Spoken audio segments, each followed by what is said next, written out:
ये दरबार यजीद है और जहाँ पर इमाम हुसैन अलैहिस्सलाम का कारवान लाया गया था कि जिस वक्त चौथे इमाम ने खुतबा दिया था तो उस वक्त अजान कही गई थी। 7 लोगों ने आज भी उसी तरह से 7 लोग अजान की आवाज़ सुन तक सकते हैं कि उसी तरह अजाब खुदा वो सब दे रहे हैं। अब 7 लोगों की एक साथ आवाज़ें।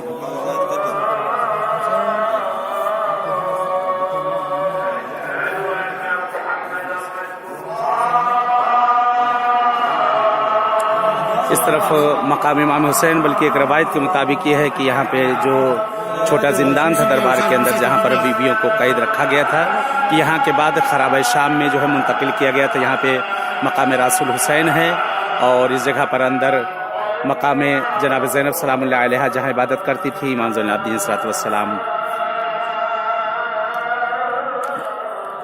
ये दरबार का वो हिस्सा, इतना बड़ा दरबार आप देख सकते हैं कि कितना बड़ा दरबार है और किस तरह से इस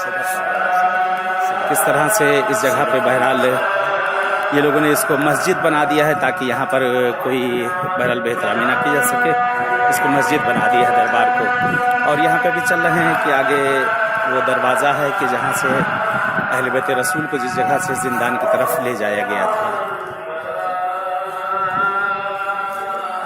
और ये रथ टाइप की ये चीज़ है कि बहरहाल जो पहले दरवाज़ा वगैरह तोड़ने के लिए किला वगैरह में जो काम आता था, ये नीचे बहुत बड़ा सा लोहा है कि जो मार के जिससे दरवाजे वगैरह तोड़े जाते थे।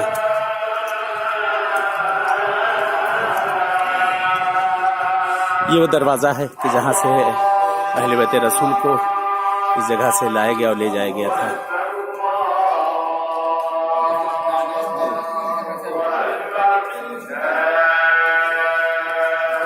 बहरहाल इंशाल्लाह दुआ है इसी तरीके से परवरदिगार हम सबको बहरहाल मकामात पे नसीब करे और मिलें। और इस वक्त यहाँ से अब जिंदान शाम की तरफ जा रहा हूँ, खराब शाम, जहाँ जनाब सकीना सलामुल्लाह अलैहा जिस जगह पे दफन है शहजादी की खिदमत में जा रहा हूँ। इंशाल्लाह वहाँ भी आप सबकी तरफ से दुआ गू हूँ और नायब ज़ियारा हूँ। इंशाल्लाह खुदावंद आलम आप सबको भी इंशाल्लाह आना नसीब करे। जो दिली हाजतें हैं अहले बैत अत्हार के सकते हैं, परवरदिगार आप सबकी भी तमाम दिली हाजतों को, शरई हाजतों को इंशाल्लाह परवरदिगार पूरा करे।